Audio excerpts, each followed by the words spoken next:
Assalamualaikum warahmatullahi wabarakatuh. Innal hamdalillah nahmaduhu wa nasta'inuhu wa nastaghfiruh wa na'udzu billahi min shururi anfusina wa min sayyiati a'malina. Man yahdihillahu fala mudilla lahu wa man yudlil fala hadiya lahu. Asyhadu an la ilaha illallah wahdahu la syarika lahu wa asyhadu anna Muhammadan 'abduhu wa rasuluhu. Amma ba'du. Fa inna khairal kalami kalamullah wa khairal huda huda Muhammadin sallallahu alaihi wasallam. وشر الأمور محدثاتها وكل محدثة بدعة وكل بدعة ضلالة وكل ضلالة في النار. Alhamdulillah, kita rafakkan syukur kita kepada Allah Subhanahu wa taala yang masih lagi menghidupkan kita, yang mengumpulkan kita di alam maya untuk mencari kebenaran, mencari ilmu yang bermanfaat, seterusnya untuk mendapat keridaan Allah dan memberikan kita syurga yang dijanjikan. Maka pada hari ini, hari Jumaat yang penuh barakah, Sayyidul Ayyam, hari yang terpilih, ketua bagi hari-hari yang merupakan disunahkan kepada kita melakukan amalan-amalan tertentu seperti membaca surah Al-Kahfi dan juga untuk menambahkan siri amalan, banyakkan bersalawat ke atas Rasulullah sallallahu alaihi wasallam, dan juga tidak dinafikan bagi kaum lelaki bermandi-mandian dan bersegera ke masjid.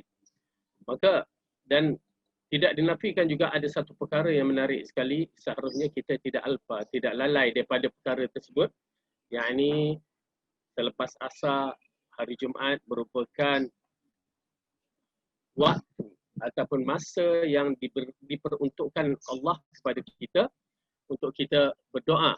Kerana doa pada waktu itu adalah doa mustajab, maka mintalah kepada Allah Subhanahu Wa Taala. Allah tidak akan membiarkan kita, insya-Allah. Allah akan beri apa yang kita minta.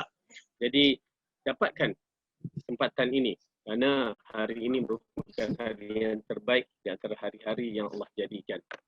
Baik, kita sambung balik pelajaran kita yang masih lagi berkisar dalam bab buku yang bertajuk Tibbul Qulub. Tibbul Qulub, bab yang ke-7, muka surat 134. Yang tajuk kecilnya, dua kebaikan hati bergantung pada dua pokok, dua asas. Kebaikan hati bergantung kepada dua asas. Kerana pelajaran yang lepas, ya, kita telah membicarakan di antara perkara-perkara yang mana hati yang hidup pokok dari semua kebaikan, yakni hati yang hidup dan bercahaya pokok kebahagiaan manusia. Itu yang pertama. Berarti hati yang hidup itu adalah kebahagiaan manusia yang sejati. Kemudian yang kedua hari ini kita akan bicarakan kebaikan hati bergantung pada dua asas ini, dua hal pokok ini. Maksudnya adalah sesungguh kebaikan hati, kebahagiaan dan kemenangannya bergantung kepada dua hal pokok ini. Dua hal pokok ini, apakah dia? Yang disebutkan oleh Allah dalam firman-Nya dalam surah Yasin. Jadi Allah berfirman dalam surah Yasin ayat yang ke-69, 70. Bagi mereka yang tidak mempunyai buku, ada Al-Quran di depan. Okey, surah Yasin, boleh buka. Supaya kita dapat bersama-sama melihat keagungan firman Allah. Okey. Surah Yasin, surah yang ke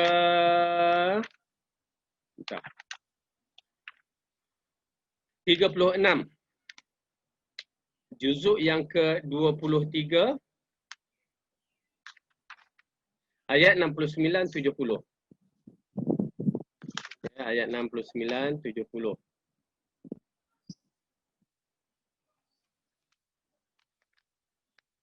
Baik, Allah berfirman. A'udzu billahi minasy syaithanir rajim. وَمَا عَلَّمْنَاهُ الشِّعْرَ وَمَا يَنبَغِي لَهُ إِنْ هُوَ إِلَّا ذِكْرٌ وَقُرْآنٌ مُبِينٌ لِيُنذِرَ مَنْ كَانَ حَيًّا وَيَحِقَّ الْقَوْلُ عَلَى الْكَافِرِينَ.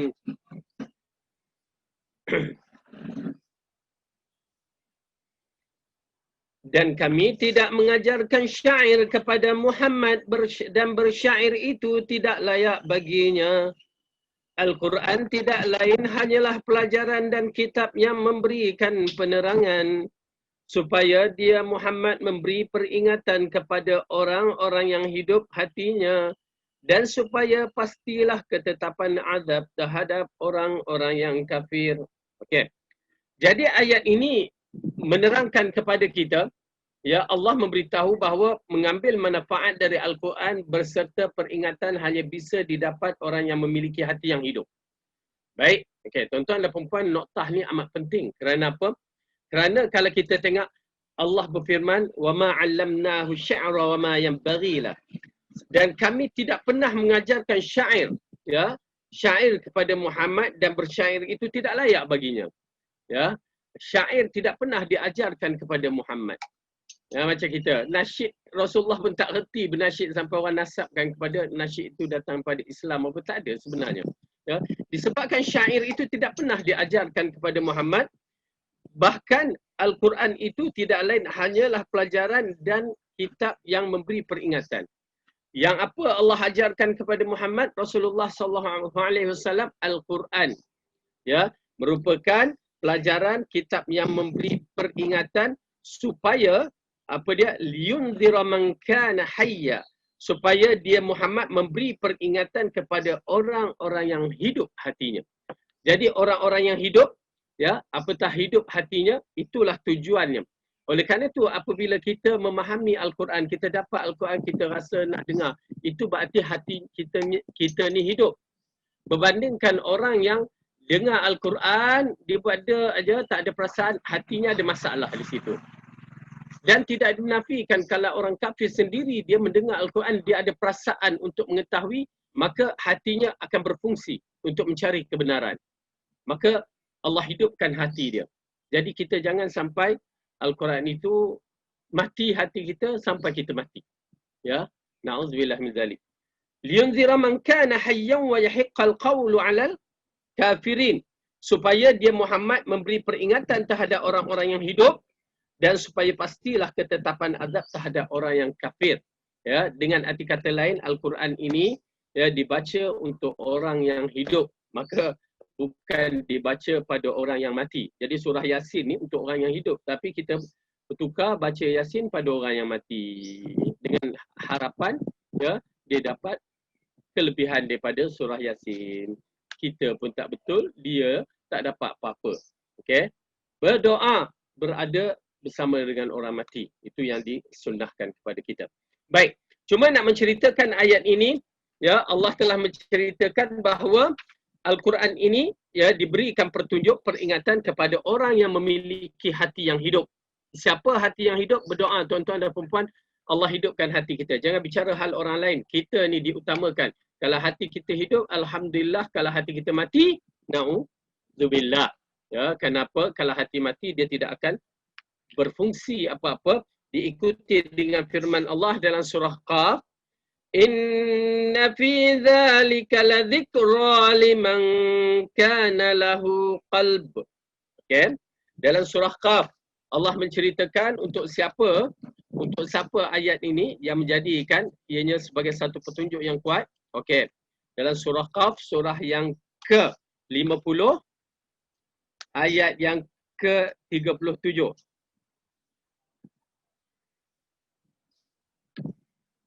Ya, kenapa dalam buku ni dia matikan ayat di situ. Seharusnya dia ada belakang tu di titik-titik kalbun tu.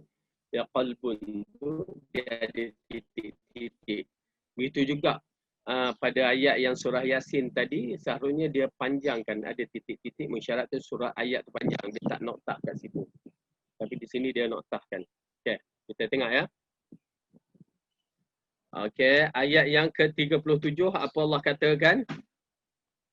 A'udzu billahi minasyaitonir rajim. Surah Qaf, surah yang ke-50. Juzuk ke-26.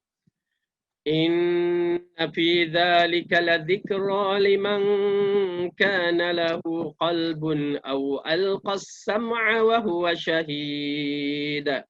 Sesungguhnya yang demikian itu benar-benar terdapat peringatan bagi orang yang mempunyai hati atau yang menggunakan pendengarannya sedangkan dia menyaksikannya. Okey, jadi ayat ini mengisyaratkan Allah berikan kepada kita kemampuan untuk kita menghidupkan hati kita dengan penglihatan dan pendengaran. Ya, penglihatan kita menyaksikan tanda-tanda kebesaran Allah, tanda-tanda peringatan Allah. Bala yang kita hadapi ini adalah peringatan Allah. Apa yang berlaku pada depan mata kita ini merupakan peringatan Allah. Seharusnya ianya menjadi satu perkara yang amat penting dalam jiwa kita. Ya, bila ada peringatan Allah, dia merasakan diri kita ni insaf. Oleh kerana itu tuan-tuan dan perempuan, kalau orang mati pun kita tak terasa apa, berat tu. Hati kita dah mati. Ya, hati kita dah mati. Laungan azan Allahu Akbar kita buat dek aja, buat tidak kisah, hati kita mati. Ya, bangun subuh pun susah, hati kita mati. Sebenarnya hati kita bermasalah, berpenyakit. Belum lagi mati itu, berpenyakit. Jadi ubatkan segera. Dah kita terangkan bahawa hati ini berfungsi kepada tubuh badan kita. Baik hati, baiklah semuanya. Seperti mana yang diingatkan oleh Rasulullah sallallahu alaihi wasallam. Okey. Kemudian Allah berfirman di dalam surah Al-Anfal. Subhanallah, cantik. Ya, ayat yang bakal kita baca ni cantik sangat. Menunjukkan betapa hati-hati yang hidup, bagaimana kedudukannya. Okey. Surah Al-Anfal, surah yang ke-8. Juzuk ke-9.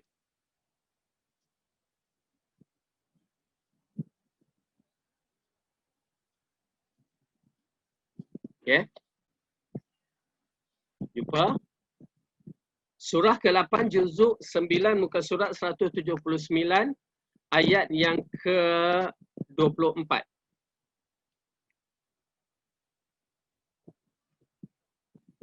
Jumpa ya.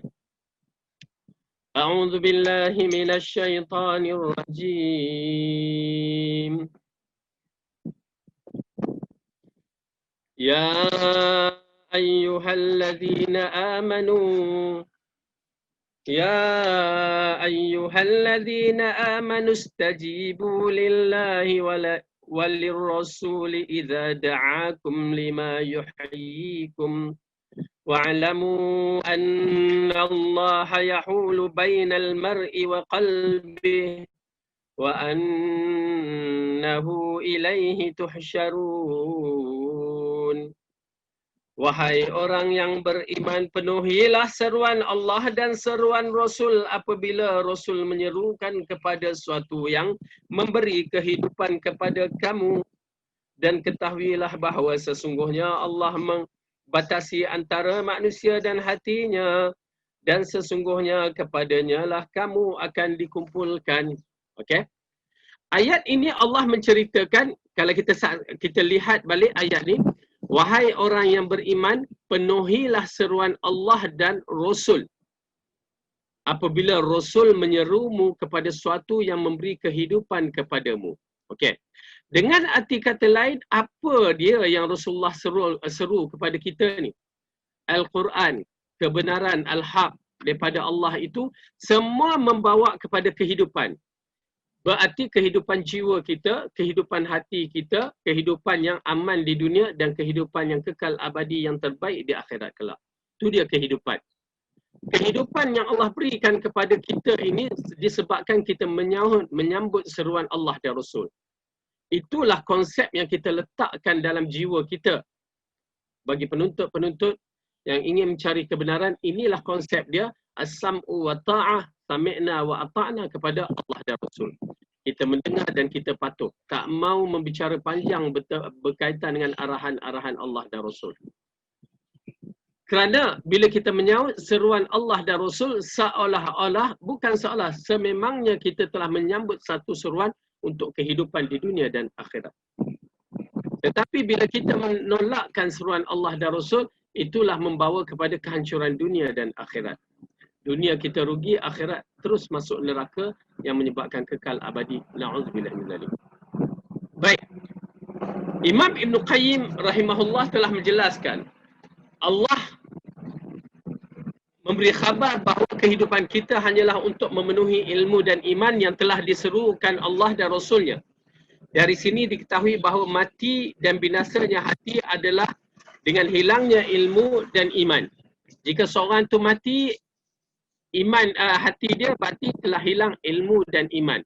Ya, Tuan-tuan dan perempuan, kalau hilang ilmu dan iman, hilang ilmu dah satu bab, ya, menyebabkan kejahilan kita mengenal pencipta kita. Kalau hilang iman, lagilah teruk. Ada orang yang berilmu tetapi dia tidak beriman. Macam mana tu? Ada orang yang berilmu dan beriman, dan ada orang yang tak ada ilmu tapi dia inginkan iman. Dan ada yang tak ada ilmu tapi ialah iman dia salah cara gunakan. Ala kulli hal, nak menceritakan orang yang ada ilmu tapi tak ada iman, mereka seperti ahlul kitab. Ya, ahlul kitab yang faham ilmu tentang kewujudan Rasulullah sallallahu alaihi wasallam. Dia tahu adanya Rasulullah, dia tahu segala-galanya ahli kitab ni, ya. Tetapi dia tidak mahu beriman. Nauzubillah min zalik. Disebabkan ego mereka. Ya, mereka tahu. Saya terlihat dapat satu klip video seorang wanita, ya, berbangsa apa ya, tetapi dia mahir bahasa Arab, mahir Al-Quran, mahir hadis-hadis kan. Tetapi dia tak beriman. Ya, dahsyat. Kita pun rasa hairan. Ya, tuan-tuan dan puan jangan terkejut. Kerana tu kita ingat, oh kita ni dah ada ilmu, dah Masya Allah, dah hafal, dah juzuk amma. Kita ingat kita boleh jaga iman kita dengan baik. Kita harap begitulah. Tetapi jangan kita rasa kita dah hebat. Tak. Kerana orang ni, wanita ni, ya, dia hafal Al-Quran, dia tahu bab hadis, dia tahu bab agama, dia boleh kupas perincian bab agama kita ni, ya. Tetapi bila buka, dia kata saya masih Kristian dengan salib dia. Na'udzubillah min zalik. Okay. Ini satu benda yang menggerunkan sebenarnya. Ya, itu pasal orientalis ni, ya, saya nak bagi tahu orientalis ni, mereka sebenarnya mahir Al-Quran, mahir Al-Hadis. Saya ada satu buku tu, ya, lebih kurang 7 atau 8 jilid yang mana orientalis buat. Alhamdulillah saya di rumah, di kawasan sekolah saya ni, nanti saya cuba dapatkan buku tu, kita tengok tebal ke tidak buku tu. Boleh ambil dah buku dalam warna biru bahagian hadis, encyclopedia Bahras Hadis. Baik. Jadi oleh kerana tu Al-Quran dan As-Sunnah ini bukan sebagai untuk pengetahuan semata-mata, ada maklumat semata-mata, tetapi untuk diimani. Itu pasal Alhamdulillah saya pernah katakan kepada tuan-tuan dan puan-puan, walaupun kita tidak ada bahasa Arab yang baik, ya, tetapi kita ingin beriman kepada Allah dengan sebaik-baiknya, Alhamdulillah. Abu Jahal, Abu Lahab, Abu Talib, semuanya ada bahasa Arab mumtaz, pakar, syair. Tetapi mereka tidak beriman. Mengucap kalimah la ilaha illallah simple saja mereka boleh sebut. Tetapi mereka tidak beriman. Tapi Alhamdulillah kita yang tak reti bahasa Arab ni pun Masya Allah. Ya, kalau sebut ana unta, anta unta, kan? Tapi boleh bercakap, boleh mengucap kalimah la ilaha illallah dan cuba nak istiqamah dalam kefahaman sunnah. Itu yang paling penting. Ya, itu yang paling penting. Maha suci Allah. Oleh kerana itu kita bersyukur banyak-banyak. Sebab hati kita Allah hidupkan. Allah tidak matikan lagi. Jadi di sini, golongan-golongan ini, mereka ada ilmu tetapi tak ada iman. Ada yang ada ilmu dan ada iman seperti para sahabat, dan kita mengharapkan kita termasuk di kalangan golongan ini. Ada yang tak ada ilmu tetapi nak beriman. Tetapi kadang-kadang bila tak ada ilmu nak beriman, dia akan terjebak dalam jalan-jalan yang salah. Itu yang bermasalah. Ya, yang bermasalah. Ada yang tak ada ilmu, tak ada iman tu, itu orang kafir lah kita letakkan. Baik. Jadi di sinilah nak menceritakan betapa dahsyatnya Allah berikan penjagaan kepada hati kita supaya menyambut seruan Allah dan Rasul, kerana seruan Allah dan Rasul itu menghidupkan kita di alam dunia dan akhirat. Ya, alam dunia memang dia menjadi petunjuk yang menenangkan jiwa kita. Di alam akhirat sudah tentu dia memberikan kita kepada syurga yang terbaik, kekal abadi. Baik. Jadi oleh kerana itu tuan-tuan dan puan-puan bersyukur kepada Allah, terutamanya saya mengatakan di sini apabila tuan-tuan dan puan-puan belajar di Yayasan Ta'lim. di mana tempat-tempat yang membawa Al-Quran dan As-Sunnah, yang mendukungkan panji Al-Quran dan As-Sunnah, beruntunglah tuan-tuan dan perempuan. Ya, beruntung sangat-sangat. Okey, ini di antara contoh kitab yang dikarangkan oleh orientalis, Al-Mu'jam Fahras bi Al-Fasi. Ini dia. Ada berapa jilid? 8 jilid. Ni tebal ni. Ya, tebal ni. Ni semua hadis ni. Dulu tak ada komputer ataupun tak ada tempat rujukan, maka bukan. Ya.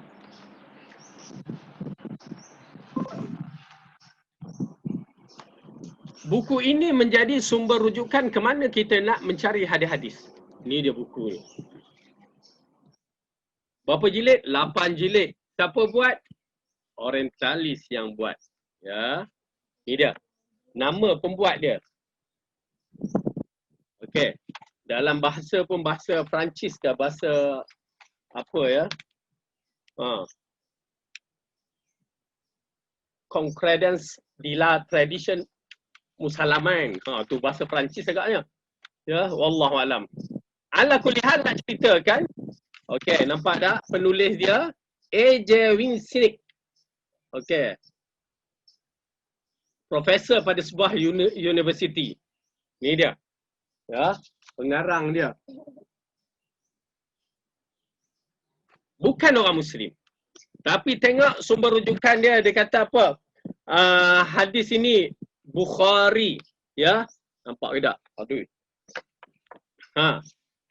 Rujukan Bukhari, rujukan Imam Ahmad, rujukan Ibnu Majah, At-Tirmidzi, Nasa'i, Muslim, Muwatta Imam Malik, Ad-Darimi, Abu Daud. Subhanallah.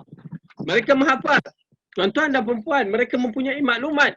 Semua dalam Sunan Sittah dan ditambahkan dengan Muwatta Imam Malik dan Imam Ad-Darimi. Tak mampu kita. Saya sendiri pun tak mampu untuk membuat seperti mana mereka buat ni. 8 jilid. Tebal. Ya. Subhanallah. Itu pasal Islam ini percubaan untuk menghancurkan bukan sebarangan orang. Islam ini percubaan menghancurkannya bukan sebarang orang. Ini baru saya tunjukkan, ya, ensiklopedia Mu'jam Fahras bahagian hadis. Rujukan hadis. Ambil satu kamus Munjid dalam bahasa Arab. Alam, Munjid Alam. Okey. Belum lagi bahasa Arab yang ditulis oleh mereka kamus setebal-tebal di antara kamus yang terbaik. Bahasa Arab.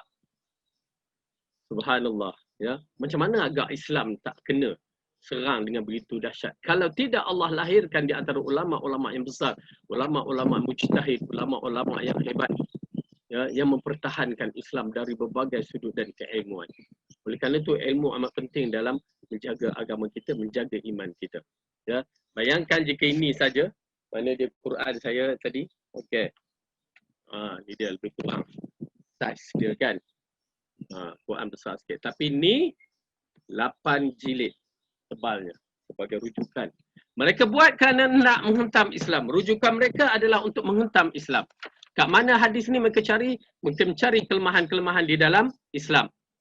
Ya, begitu kedudukan kejahatan mereka. Na'udzubillah min zalik.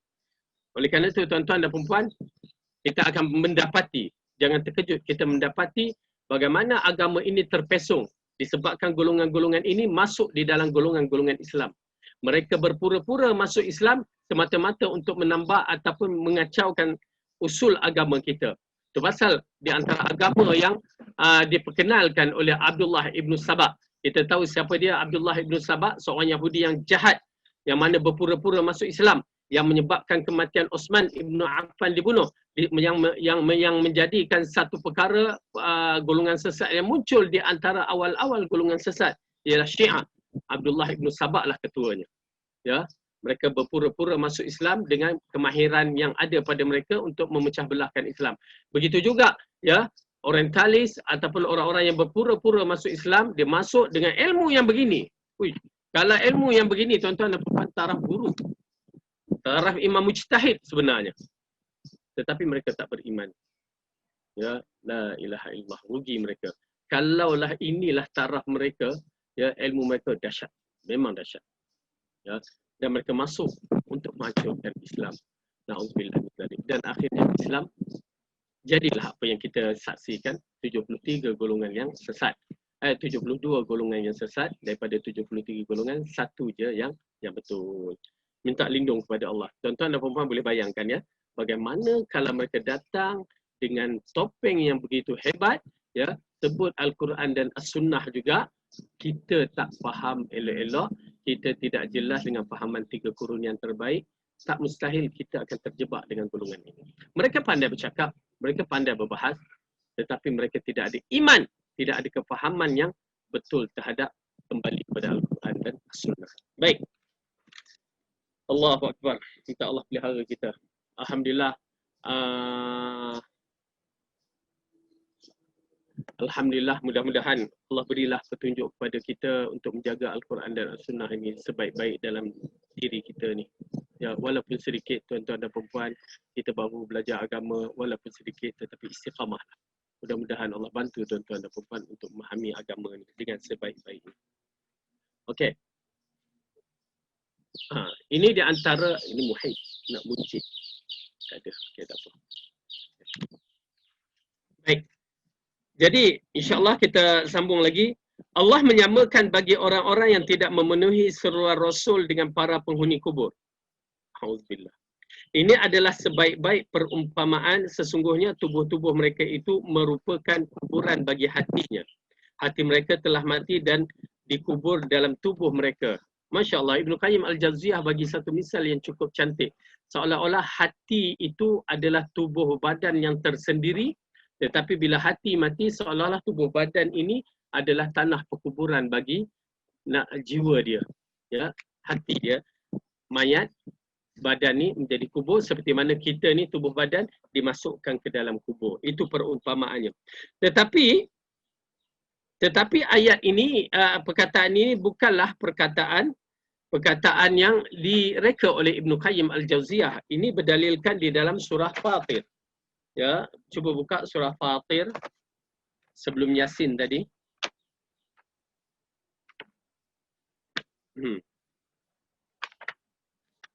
Surah Fatir, surah yang ke-35. Ayat yang ke-22. Ya, juzuk ke-22, surah yang ke-35, ayat yang ke-22.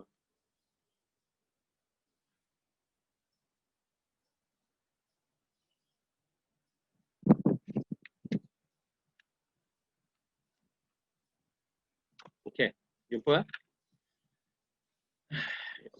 Ayat yang ke-22. A'udzu billahi minasy syaithanir rajim. Wa ma yastawil ahya'u walal amwat. Inna Allah yusmi'u man yasha' wa ma anta bimusmi'in man fil qubur. Dan tidak pula sama orang yang hidup dan orang yang mati. Sesungguhnya Allah memberikan pendengaran kepada siapa yang dikehendakinya, dan kamu sekali-kali tidak sanggup menjadikan orang yang di dalam kubur itu dapat mendengar. Okey. Jadi dalam ayat Al-Quran ini, Allah mengatakan bahawa memang tak sama orang yang hidup dengan orang yang mati, orang yang ilmu dengan orang yang jahil. Takkan sama. Orang yang buta, orang yang celik. Ya, orang yang peka, orang yang mendengar. Tak sama. Okey. Kemudian Allah katakan di sini, ya, Allah yang memberi petunjuk mendengarkan siapa saja yang dikehendaki. Kemudian wa ma anta bimusmi'in man fil qubur, dan kamu tidak mampu untuk memberi pendengaran kepada orang yang di dalam kubur. Apa maksudnya? Ini mengisyaratkan tuan-tuan dan puan-puan, bila kita masuk ke alam kubur itu, alam barzah, dia mesti ada dalil. Bukan mensyok-syok atau suka hati kita, masyarakat kita ni, dia nak menceritakan apa yang dia dia dapat daripada tok nenek dia berkaitan dengan orang yang dalam kubur. Itulah puncanya bila kita masukkan alam dunia ke alam alam kubur ke alam dunia kita ni, maka kita menggunakan akal. Ya, apa dia? Di antaranya kita katakan bahawa malaikat takkan datang kepada orang dalam kubur tu sehingga orang manusia telah melepasi tujuh langkah misalan. Maka dia bina satu pondok, dia suruh orang baca Quran selama 40 hari. Kan cerita kartun, dia nak samakan bahawa orang dalam malaikat tu ikut cakap dia. Ya, orang dalam kubur tu mendengar dia bercakap. Lepas tu datanglah perkara-perkara yang kategori bagi mereka akidah, bagi kita kelakar. Apa dia? Orang dalam kubur ni nanti bulan Ramadan ke bulan Syawal, dikatakan bulan Syawal dia kembali nak tengok anak-anak dia, roh dia tu. Kenapa dia kembali? Kerana nak makan lemang kot. Dia datanglah perkara-perkara yang begitu. Datang pada bulan Syawal, dia nak melawat anak. Tak ada. Tuan-tuan dan perempuan, alam roh dah kira alam lain yang tidak dapat untuk dibicarakan. Melainkan dengan dalil-dalil. Okey. Jadi ayat ini mengisyaratkan bahawa kita tak mampu untuk mendengarkan orang yang dalam kubur. Habis bagaimana, kenapa kita bagi salam? Itu ada dalil. Rasulullah kata ada dalil. Kenapa kita berselawat atas Nabi dan Nabi mengambil atau mendapat ya selawat kita yang kita baca tu? Itu ada dalil. Jadi kita berdiri di atas dalil-dalil. Kalau yang tak ada, tak adalah. Jangan kita ambil sebagai hujah untuk diri kita. Itu satu. Dan kedua,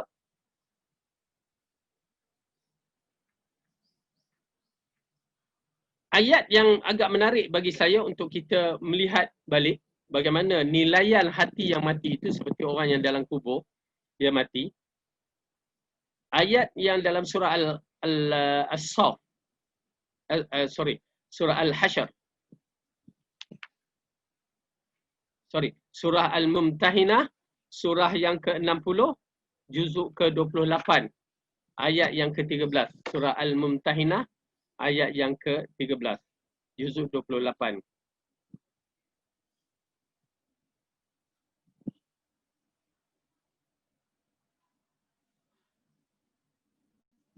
Nak menceritakan masyarakat kita, dia tenggelam dalam kefahaman yang salah berkaitan dengan kubur.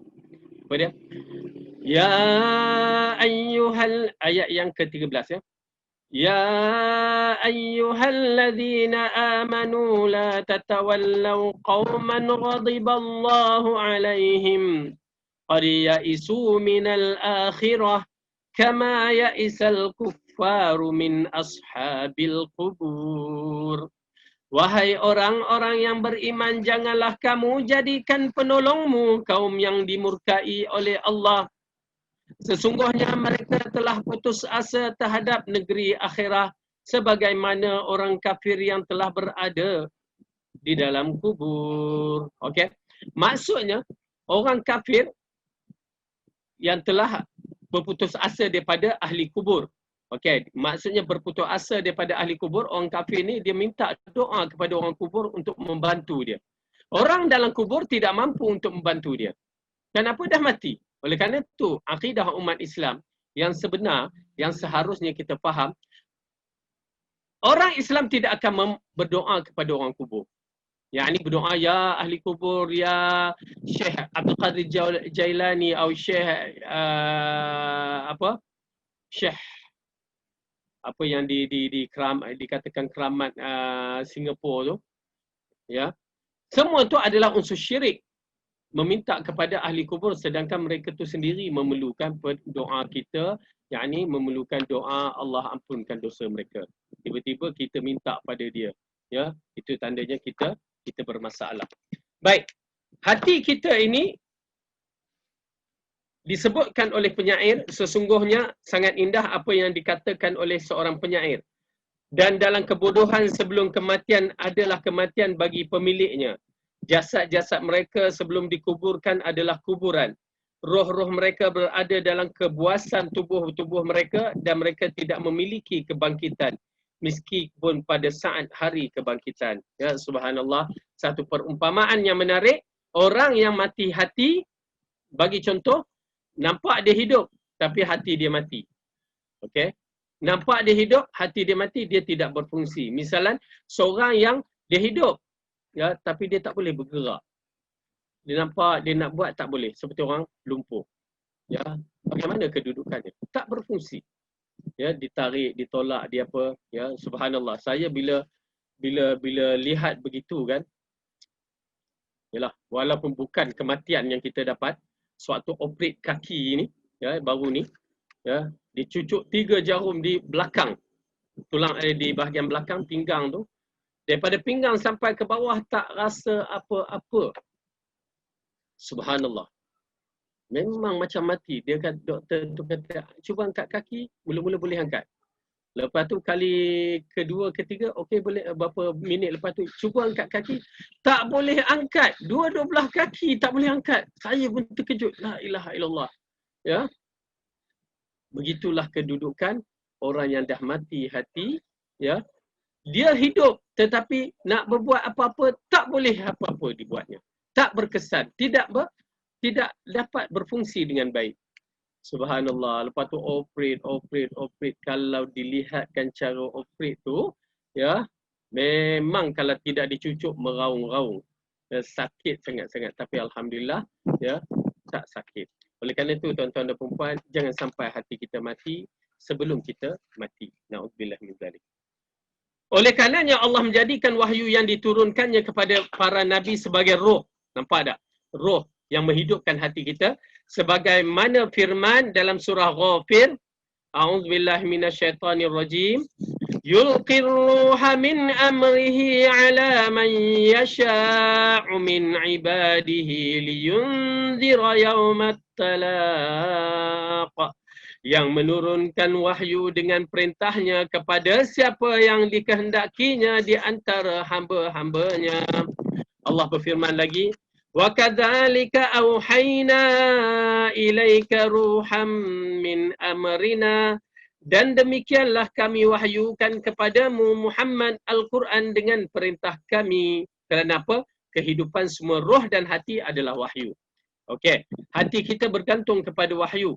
Ya, dengan wahyu itulah kita hidup. Jadi secara kasar tuan-tuan dan puan-puan, apa yang kita faham daripada ayat ini, bahawa hati kita boleh hidup hanya dengan kembali kepada Al-Quran. Selain daripada itu, kita tak mampu untuk hidup. Okey?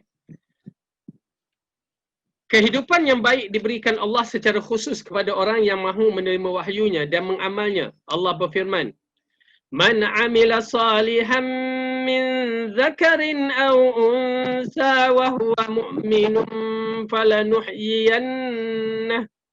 falanuhyiyannahu hayatan tayyibah wa lanajziyannahum ajrahum bi ahsani ma kanu ya'malun. Barang siapa yang mengerjakan kebajikan baik lelaki maupun perempuan dalam keadaan beriman, maka pasti kami akan berikan kepadanya kehidupan yang baik dan akan kami berikan balasan dengan pahala yang lebih baik dari apa yang mereka telah kerjakan. Okey. Jadi ini di antara ayat-ayat yang menceritakan bahawa bagaimana Allah berikan hati-hati kita ni hidup. Selain daripada Al-Quran dan As-Sunnah, Al-Quran yang disampaikan sebagai roh untuk jiwa kita, Allah katakan apa? Barang siapa yang mengerjakan kebajikan. Okey, iman ni dia tambah disebabkan kebajikan, amalan soleh. Dan dia turun disebabkan maksiat. Oleh kerana tu bila seorang itu melakukan kebajikan, baik lelaki ataupun perempuan dalam keadaan beriman. Nampak tak? Dalam keadaan beriman. Orang kafir tidak diiktiraf kebajikan mereka sehingga mereka beriman. Maka pasti kami akan berikan kepadanya kehidupan yang baik dan akan kami berikan balasan dengan pahala yang lebih baik dari apa yang telah mereka kerjakan. Yakni balasan kehidupan dunia ini dengan ketenangan dan balasan kehidupan di akhirat ialah syurga. Tahu tak tuan-tuan dan puan-puan, bila Allah katakan bi ahsani ma kanu ya'malun, kami beri balasan dengan pahala yang lebih baik daripada apa yang telah kamu kerjakan. Maksud di sini, kita kerja ni, amalan soleh yang kita lakukan di sisi Allah sebenarnya tak ada apa-apa nilaian dia. Ya. Tetapi keimanan pengabdian kita kepadanya itu amat penting. Kita hanya buat je ikut arahan. Tetapi di sisi Allah sebenarnya tak sama. Pengorbanan seorang itu tak, kalau ikutkan kemuncak jihad fisabilillah sampai tergadai nyawa, itu tinggi. Tapi kalau sekadar yang kita lakukan ni, lepas tu kita minta syurga Firdaus, memang kita diarahkan minta kan. Tapi sebenarnya permintaan kita tu seolah-olah tidak setara dengan apa yang kita amalkan. Kita bagi duit RM1 nak beli kereta Pajero. Bagi duit RM1 nak beli kereta Ferrari misalnya. Logik tak? Tetapi itulah Allah. Kalau tuan-tuan dan perempuan nak tahu, itulah Allah. Kita buat amalan sedikit tetapi dinilaikan, diberikan nilaian yang tak dijangka oleh otak, kepala otak kita ni. Tak jangka. Itu pasal agak tertarik bila kita baca hadis-hadis kan. Kalau nak tahu sifat rahmat, sifat kasih sayang Allah dalam siri Asma'ul Husna, sifat yang terbaik. Okay, saya bagi contoh. Tuan-tuan dan perempuan baca Qul Huwallah, apalah nilaian? Maksudnya nilaian kita Qul Huwallah je kan. Baca 10 kali. Qul Huwallah yang ambil masa dalam tak sampai 3 minit tu, kita baca 3-4 minit tu 10 kali. Tiba-tiba Allah bagikan ganjaran kita satu mahligai di dalam syurga. Macam mana tu ya? Itulah. Nak tahu rahmat Allah, itulah rahmat Allah. Kita buat sedikit amalan tapi Allah akan bagi, memang orang sekarang kata gila-gila punya bagi. Memang kemuncak amalan yang pemberian Allah adalah kemuncak pemberian yang terbaik. Oleh kerana itu tuan-tuan dan perempuan, akidah kita salinkan, betulkan. Lepas tu buatlah amalan mengikut Al-Quran dan As-Sunnah, dah confirm Allah tak akan biarkan kita. Allah akan bagi yang terbaik dan bukan sebarangan. Ya, percayalah cakap saya. Allah kata, di antara buka tempat yang paling Allah tak suka kat mana? Pasar-pasar kan. Pasar-pasar Allah tak suka. Kenapa? Di sana ada hiruk pikuk jerit, mari. Lepas tu ada penipuan dalam perniagaan. Cantik barang ni kan, hanya barang ni dah lama. Dia tak elok. Ya, berbagai penipuan. Tetapi Allah sayangnya kita kalau kita perlu pergi pasar dan nak beli barang, Allah ajarkan satu perkara melalui lisan Rasulullah SAW. Barang siapa yang masuk ke pasar, kata Rasulullah SAW, barang siapa yang masuk ke pasar lalu dia membaca doa La ilaha illallah wahdahu la syarikalah lahul mulku wa lahul hamdu yuhyi wa yumit huwa hayyul la yamut biyadihil khair. Dalam riwayat lain biyadihi khairi kulluh wa huwa ala kulli syai'in qadir. Tu je, simple je. Ya, tempat yang dibenci oleh Allah, kita kena pergi, terpaksa pergi nak beli barang-barang, lalu kita baca doa tersebut. Apa Allah katakan? Bila seorang itu, Rasulullah katakan, bila seseorang itu masuk ke pasar dan membaca doa tersebut, maka diampunkan beribu-ribu kesalahan. Beribu-ribu kesalahan. Dan diberikan beribu-ribu kebaikan. Subhanallah. Dan dibina baginya sebuah mahligai di dalam syurga. Tuan-tuan dan perempuan, boleh bayang tak macam mana kaedah Allah ni? Bagi RM1, dia bagi banglo sebiji. Dia bagi istana sebiji. Boleh kita fikirkan. Itulah kasih sayang Allah kalau kita nak tahu. Allah Maha Pelembut, Allah Maha Kasih. La ilaha illallah. Subhanallah. Oleh kerana itu, tuan-tuan dan perempuan, cukuplah kalau kita pernah bersalah dahulu, kalau kita rasa kita banyak dosa, datang je kepada Allah. Ya. Datang je kepada Allah. Tuan-tuan dan perempuan menyaksikan betapa pembukaan pengampunan yang begitu besar Allah buka untuk kita. Ya, jangan biarkan diri kita terlepas peluang ini. Kata tuan-tuan dan perempuan, tidak ada siapa yang mengetahui siapa yang akan menduduki syurga dahulu. Bukan Ustaz Fadil, bukan siapa. Kenapa? Kerana kita tak tahu siapa. Tapi saya mengharapkan. Macam saya mengharapkan. Tetapi kita jangan berputus asa dengan rahmat Allah. Di sana ada satu tempat yang istimewa untuk kita kalau kita ikhlas kepada Allah. Kita berlumba insya-Allah. La ilaha illallah. Maha suci Allah dalam pemberian. Ya, Maha suci Allah. Baik, kita tengok balik. Begitu juga firman Allah.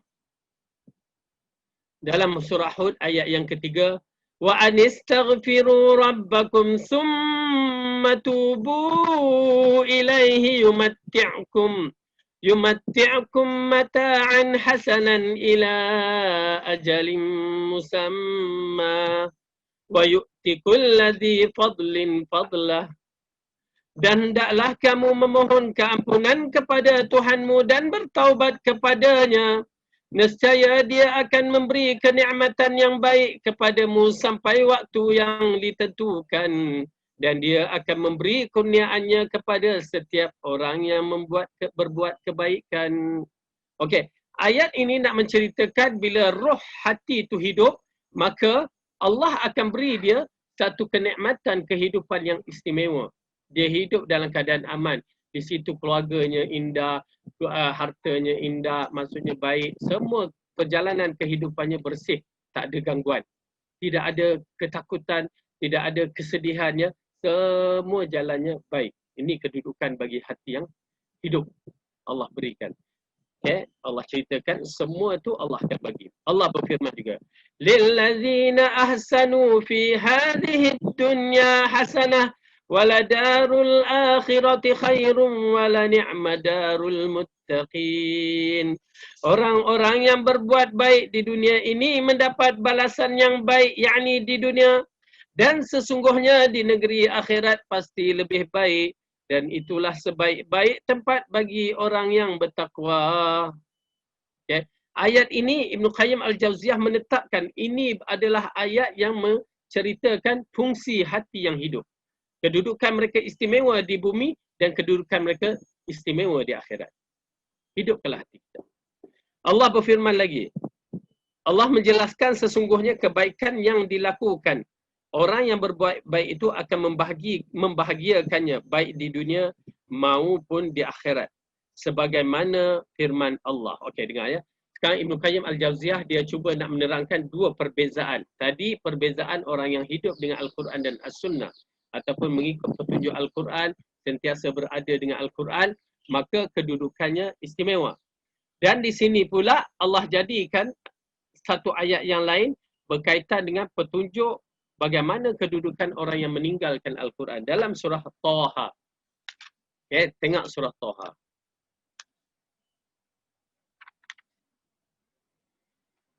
Surah Taha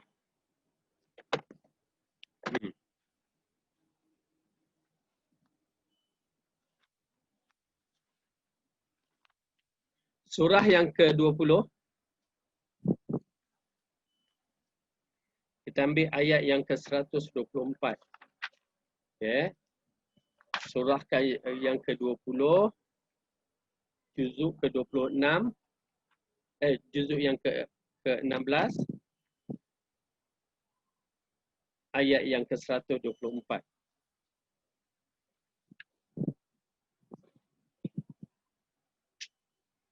Na'udzubillah, tuan-tuan dan puan-puan, jangan sampai kita jadi begitu ya. Kita akan saksikan ayat ni menggerunkan sebenarnya. Disebabkan kita lari daripada Al-Quran, kita tinggal Al-Quran, maka ini jadinya. Apa dia? Allah berfirman dalam ayat, dalam surah Taha ayat yang ke-124. A'udzubillahi minasyaitanirrajim. وَمَنْ أَعْرَضَ عَنْ ذِكْرِي فَإِنَّ لَهُ مَعِيشَةً ضَنكًا وَنَحْشُرُهُ يَوْمَ الْقِيَامَةِ أَعْمَى قَالَ رَبِّ لِمَ حَشَرْتَنِي أَعْمَى وَقَدْ كُنْتُ بَصِيرًا قَالَ كَذَلِكَ أَتَتْكَ آيَاتُنَا فَنَسِيتَهَا وَكَذَلِكَ الْيَوْمَ تُنْسَى. Allahu Akbar. Ya, tuan-tuan dan puan, menggerunkan sebenarnya. Dan sesiapa yang berpaling dari peringatanku, maka sesungguhnya baginya penghidupan yang sempit, dan kami akan menghimpunkannya pada hari kiamat dalam keadaan buta. Berkatalah ia, ya Tuhanku, mengapakah engkau menghimpunkan aku dalam keadaan buta? Padahal aku dahulunya adalah orang yang melihat. Allah berfirman, demikianlah telah datang kepadamu ayat-ayat kami, maka kamu melupakannya, dan begitu pula pada hari ini kamu pun dilupakan. Okay? Dengan arti kata lain, ya, ayat ini Allah menceritakan kepada kita bahawa orang yang diberikan petunjuk Al-Quran tak naklah, dia tak hirau Al-Quran ni jangan buat benda-benda yang haram, buat benda yang baik. Allah tak nak, Allah kata begini-begini, dia pusing, dia tepiskan semua apa yang Allah kata. Maka orang ini akan berhadapan dengan kehidupan sempit di dunia. Bukan dunia ni sempit, hati dia sempit. Bukan dunia ni yang sempit, hati yang sempit. Subhanallah. Kalau ikutkan inilah dunia pada awal kejadian. Ya, cuma teknologi dah berubah, zaman dah berubah, keadaan pun berubah. Tapi inilah dunia ni, matahari itulah, bulan itu, inilah langit dia. Daripada dahulu corak bintang-bintang tu tak berubah. Yang menjadi petunjuk bagi orang terdahulu. Tak berubah. Tak sempit dunia ni. Kita nak berlari sampai hujung mana pun tak menjadi masalah. Tetapi bila sampai satu tahap, kenapa kita rasa dunia ni sempit? Kita rasa tertekan. Disebabkan hati kita sempit. Subhanallah. Bila hati yang sempit ni nak ke mana pun rasa tak selesa. Duduk di bilik rumah yang besar pun rasa tak selesa. Rasa tertekan. Bila hati tertekan, itulah masalah yang paling besar. Maka di sinilah ayat mengatakan, bila seseorang itu lari daripada kebenaran, maka dia akan merasakan kehidupan yang sempit. Dan kehidupan yang sempit ini adalah sempitnya hati dia. Ya, disebabkan dia tak nak dengan Al-Quran, tak nak menjadikan Al-Quran sumber rujukan. Berarti dia butakan mata dia, okey, lantak, aku nak hidup cara aku. Okey, Allah kata, lalu Allah sempitkan hati dia di dunia. Kalau dia tidak bertaubat, maka Allah bangkitkan di akhirat dalam keadaan qala rabbi lima hasyartani a'ma wa qad kuntu basira. Ingat ya. Berkatalah dia, ya Tuhanku, mengapa engkau bangunkan aku dalam keadaan buta? Buta dia di akhirat. Padahal aku dahulu adalah orang yang melihat. Buta itu adalah buta hati kita. Ingat ya, kaitan. Di dunia kita terang, tapi hati kita buta, tak mau lihat Al-Quran. Lalu Allah butakan mata kita di akhirat. Na'udzubillah min zalik. Kalau hidup di akhirat buta, padang mahsyar yang seluas-luasnya buta, ya, berat. Itu tanda azab Allah. Lalu Allah ceritakan kepada orang itu, untuk siapa sebenarnya? Untuk kita, bukan untuk orang tu. Tapi Allah ceritakan kejadian yang akan berlaku tu kepada kita supaya kita berhati-hati, jangan pandang Al-Quran itu pandang remeh, buat tak kisah, ya. Na'udzubillah min zalik. Apa Allah katakan? Qala kadzalika atatka ayatuna fanasitaha wa kadzalikal yawma tunsa. Allah berfirman, demikianlah datang kepadamu ayat-ayat kami, maka kamu melupakan, kamu tak kisah, kamu tinggalkan, kamu butakan mata kamu butakan hati kamu. Maka begitulah kamu dibangkitkan dalam keadaan dibutakan, dilupakan. Na'udzubillah min dzalik. Okey. Baik. Aduh, letih tuan-tuan dan puan-puan, letih bila melihat ayat-ayat yang begini, kita rasa letih, takut. Kenapa? Jiwa kita ni rasa tertekan, ya, rasa tersempitnya kehidupan ini, ya, sedangkan kehidupan dunia ini luas seluas-luasnya. Maka Allah berfirman dalam surah Al-An'am, ya, surah Al-An'am, kita lihat surah Al-An'am ayat 125. Bagi saya Al-Quran cukup, ya, cukup cantik memberi nasihat kepada kita. Rasa cukup dah Al-Quran. Tapi ialah hati kita ni berbolak-balik, sibuk dunia, kita tinggal Al-Quran. Ya. Akhirnya kita ambil petunjuk daripada orang lain. Kita ambil lah petunjuk daripada apa? Penyanyi-penyanyi Korean, cerita-cerita Korean. Okey. Ayat 125 surah Al-An'am juzuk ke-8 surah yang ke-6 muka surat 144. Jumpa surah Al-An'am ayat 125. A'udzu billahi minasy syaithanir rajim. فمن يرد الله أن يهديه يشرح صدره للإسلام ومن يرد أن يضله يجعل صدره ضيقا حرجا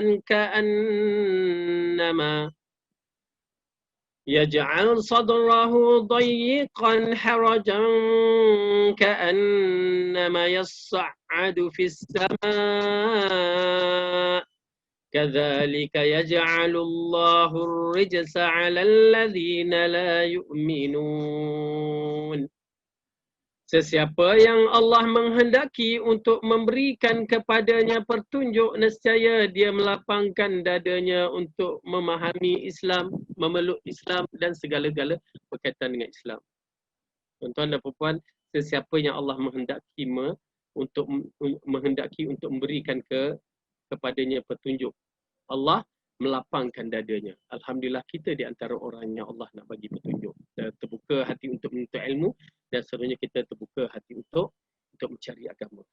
Subhanallah, kena bersyukur kerana ini petunjuk daripada Allah.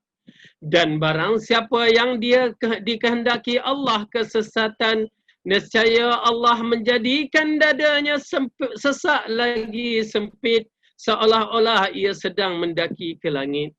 Ya. Begitulah Allah menimpakan seksa kepada orang yang tidak beriman. Maksudnya, kalau seorang tu, kita pernah, siapa yang pernah naik trekking ke atas, naik bukit kan? Naik bukit, betapa susahnya naik tu, dah penat, sesak nafas. Sampai pula atas bukit dengan oksigen je kurang, kita menjadi sesak. Begitulah orang yang dalam keadaan sesat. Jiwa dia sesak, hatinya dah tonggang langgang, tidak ada ketenangan. Dia nakkan ketenangan, tak dapat. Dia rasa tertekan sangat-sangat. Allah katakan apa dalam ayat itu? Begitulah Allah menimpa keseksaan kepada orang-orang yang tidak beriman. Hakikat orang yang beriman itu tidak tenang. Hakikat orang yang tidak beriman itu tidak tenang. Okey? Jadi itulah. Orang-orang yang mendapat petunjuk dan beriman akan mendapat kelapangan dan keluasan dada dari Allah. Sedangkan orang yang berbuat sesat akan sempit dan sesak dadanya. Ya, sempit dan sesak dadanya. Lalu Allah menceritakan lagi pada ayat dalam bab ini, ayat yang terakhir. Afaman syarahallahu sadrahu lil islami fahuwa ala nurim min rabbih. Maka apakah orang yang dibukakan Allah hatinya untuk menerima agama Islam, lalu ia mendapat cahaya dari Tuhannya sama dengan orang yang hatinya membatu. Okey, kena buka juga pasal ayat ni panjang. Ambil sikit. Bukan maksudnya ayat ni ada sambungan. Jadi seharusnya diletak titik-titik untuk disambungkan supaya kita tahu ayat tu ada cerita selepas tu. Okey, dalam surah Zumar. Surah Az-Zumar ayat yang ke-22. Surah yang ke-39 ayat yang ke-22. Juzuk ke-23. Ke surat 461.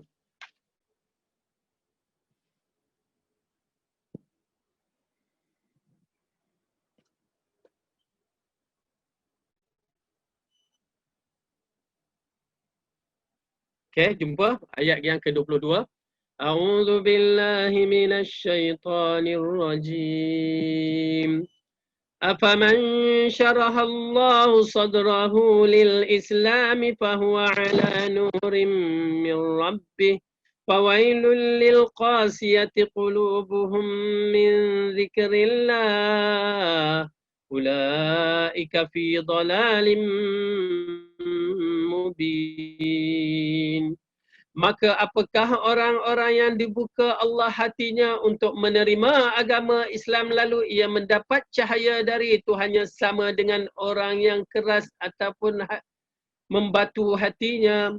Maka kecelakaan yang besarlah bagi mereka yang telah membatu hatinya untuk mengingatkan Allah. mereka itu di dalam kesesatan yang nyata. Allah menceritakan bahawa orang yang tenang hatinya, lapang hatinya disebabkan cahaya Allah itu takkan sama dengan orang yang mati hatinya dan buta hatinya seperti keras hatinya seperti batu. Jadi itu semua petunjuk yang Allah bagi kepada kita. Alhamdulillah. Katakan Alhamdulillah. Alhamdulillah, dengan izin Allah kita dapat mempelajari agama. Orang yang beriman berada dalam cahaya dan kelapangan dada, sedangkan orang yang sesat berada di dalam kegelapan dan kesempitan dada. InsyaAllah hal ini akan dibicarakan lebih luas pada perbahasan persucian hati. Kesimpulannya adalah hati yang hidup dan bercahaya merupakan pokok dari segala kebaikan, sedangkan hati yang mati dan gelap merupakan pokok segala keburukan. Okey, jadi ini. Jadi pasal yang kita terangkan, kebaikan hati bergantung kepada dua pokok yang yakni apa dia, petunjuk daripada Allah, Al-Quran, ya, yang mana kita perlu menghidupkan Al-Quran itu dengan hati yang sempurna. Ya, insya-Allah mudah-mudahan Allah berikan kita kekuatan untuk memahami Al-Quran dengan baik dan mengikut Al-Quran dengan baik, insya-Allah. Kita masuk pasal yang kedua pula.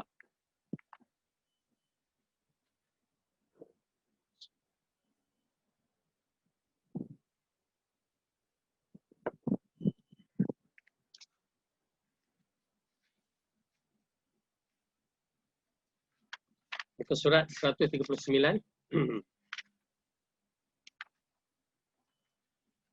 Pasal yang kedua, hati hidup dengan mengetahui kebenaran.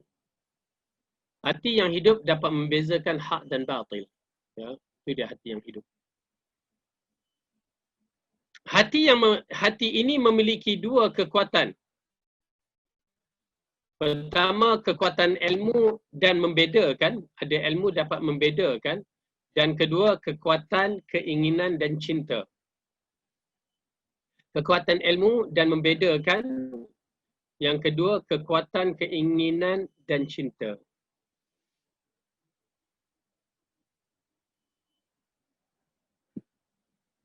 Kesempurnaan dan kebaikan hati bisa didapatkan dengan menggunakan dua kekuatan tersebut untuk melakukan hal-hal yang bermanfaat baginya dan mengembalikan kebaikan dan kebahagiaan kepadanya.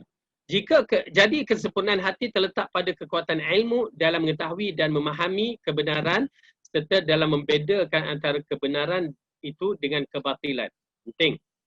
Okey, tuan-tuan dan puan, dia basickan kepada ilmu dahulu. Kenapa? Dan dapat membedakan. Kalau ada ilmu tak dapat beda pun payah juga. Ya.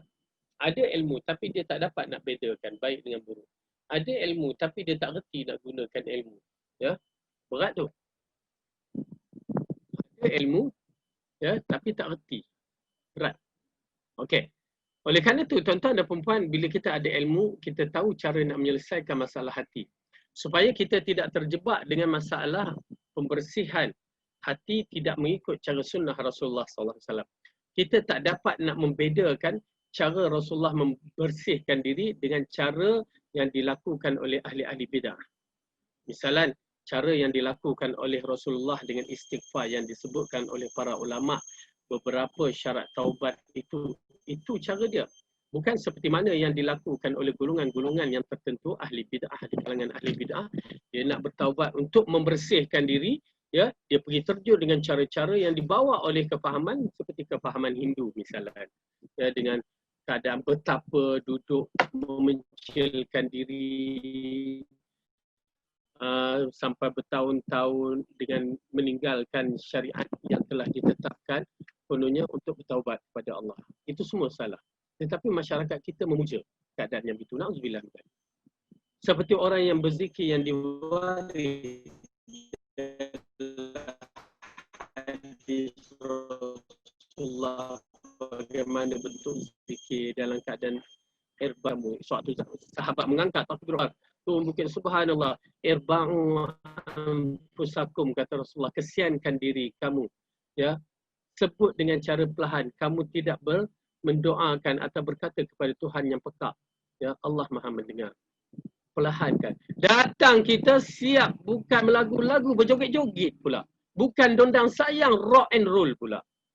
Nampak tak perbezaan antara kefahaman yang betul yang Rasulullah ajar tetapi kita ambil cara yang tak betul.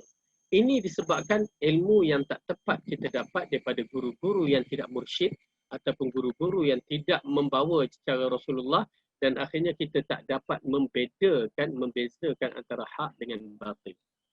Akhirnya kita ambil perbuatan yang dibawa oleh masyarakat, kita kata hak, dan yang sunnah kita kata bid'ah. Inilah akhir zaman yang sunnah menjadi bid'ah, yang bid'ah menjadi sunnah. Dan dibawa sampai ke dalam masjid. Dan tidak dihalang oleh manusia-manusia yang mempunyai hak atau mempunyai pengaruh atau mempunyai tugasan untuk menghalangnya. Sebab kan mereka pun sama juga. Na'udzubillah. Okey, mudah-mudahan Allah, walaupun kita dalam kelompok yang sedikit ini, Allah bagi petunjuk kepada kita dapat membezakan kebenaran dan kebatilan. Dengan menggunakan kekuatan keinginan dan cinta dalam mencari dan mencintai kebenaran serta dalam mengutamakan kebenaran daripada kebatilan, barang siapa yang tidak mengetahui kebenaran maka ia tersesat. Confirm. Siapa yang tidak faham kebenaran, tidak tahu kebenaran, confirm sesat. Apa dia kebenaran? Pertama Al-Quran dan As-Sunnah. Kat situ je ke? Dengan kefahaman 3 kurun yang terbaik. Itu dia kebenaran. Kerana kita lihat orang baca Al-Quran juga, tetapi dia seperti Khawarij menggunakan Al-Quran sebagai hujah yang menyesatkan. Penafsiran dia salah. Orang membentangkan Al-Hadis juga, ya, tetapi hadisnya dhaif, maudha' dan pemahamannya sesat. Jadi kedua-duanya menggunakan Quran dan hadis. Tetapi kita kena lapik yang ketiga, mengikut fahaman kurun yang terbaik, generasi yang terbaik. Itulah Al-Haq. Itulah kebenaran. Kenapa? Siapa yang kembali kepada 3 zaman ini melalui penafsiran Quran dan Sunnah 3 zaman ini, maka dia akan selamat. Ingat tu, Quran dan Sunnah mesti ditafsirkan kepada 3 generasi yang terbaik. Kalau tak, sesat. Baik. Dan barang siapa yang mengetahui kebenaran namun mengutamakan yang lain, maka ia adalah orang yang mendapat murka. Dia tahu kebenaran, dia utamakan yang lain. Okey? Maghdubi alaihim. Yang dalam Quran, ghairil maghdubi alaihim waladdallin. Al-maghdubi alaihim itu siapa? Yahudi. Waladdallin, Nasrani. Kenapa Yahudi ni dimurkai oleh Allah?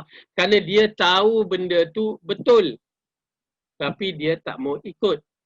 Lain kalau orang tak tahu. Kenapa kamu buat? Tak tahu. Okey, ada ringan sikit. Kena juga, ada ringan sikit. Kenapa kamu buat? Kamu tahu? Tahu, tapi keras kepala. Saja dia nak buat. Maka itu berat. Ni dia. Ya. Dan barang siapa yang mengetahui kebenaran, dia tahu benar, namun mengutamakan yang lain, maka ia adalah orang-orang yang mendapat murka. Barang siapa yang mengetahui kebenaran lalu mengikutinya, maka ia adalah orang yang mendapat kenikmatan. Ya. Itu dia, beza dia. Maksudnya bila kita baca dalam surah Fatihah tiap-tiap kali sembahyang solat kita tu, kita mengharap kepada Allah, ihdinas siratal mustaqim, siratal ladzina an'amta alaihim. Kita sebut terperinci tu. Allah ajar kita sebut terperinci golongan yang telah mendapat nikmat Quran dan Sunnah dan mengikut fahaman 3 kurun yang terbaik ataupun mengikut Rasulullah fahaman Rasulullah sallallahu alaihi wasallam. Mereka itu golongan yang terbaik. Ghairil maghdubi alaihim, selain daripada orang yang dimurkai oleh Allah. Siapa dia? Yahudi. Ya, yang dimurkai oleh Allah. Kerana apa? Kerana mereka tahu kebenaran, mereka tak mahu ikut. Waladdallin, orang yang sesat. Siapa dia? Mereka mengikut jalan yang sesat. Okey. Allah memerintahkan kita untuk memohon kepadanya dalam solat kita supaya dia menunjukkan kita jalan orang yang diberi nikmat, bukan jalan orang yang dimurkai dan bukan jalan orang yang disesatkan.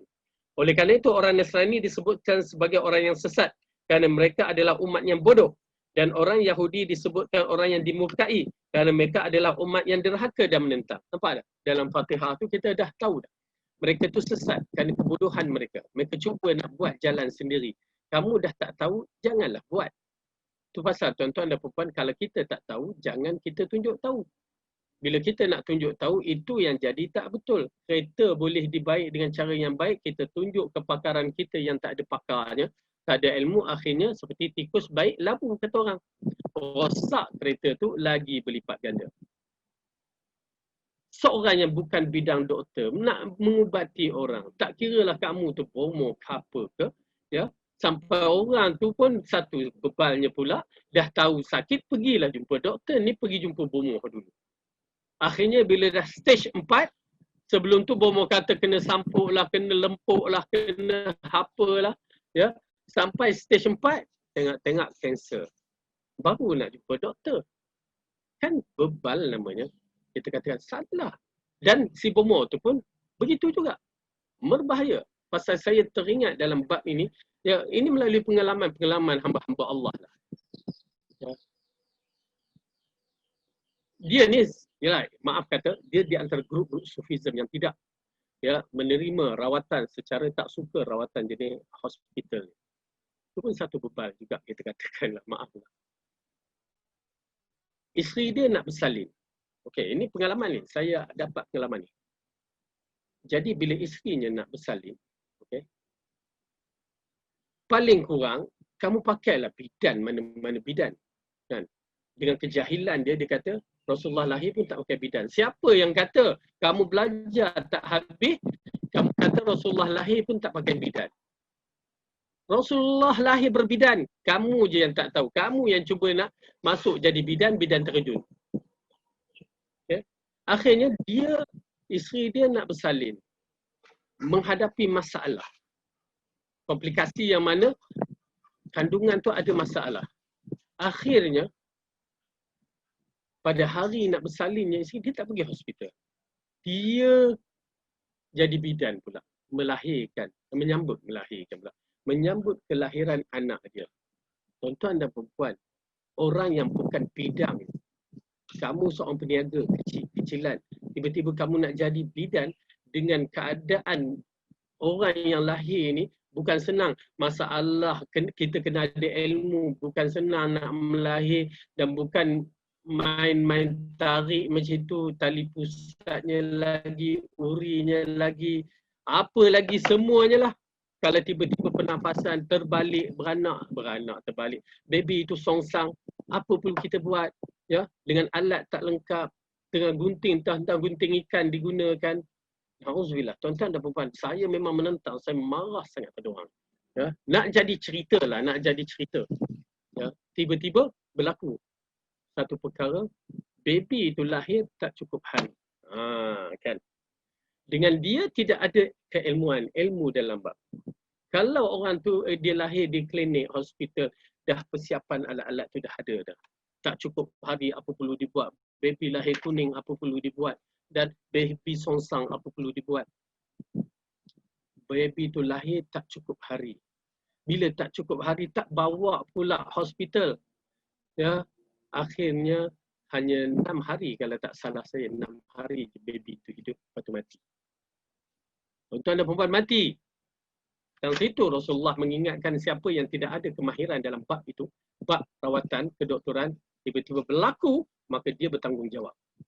Tanggungjawablah depan Allah nanti kerana kematian baby.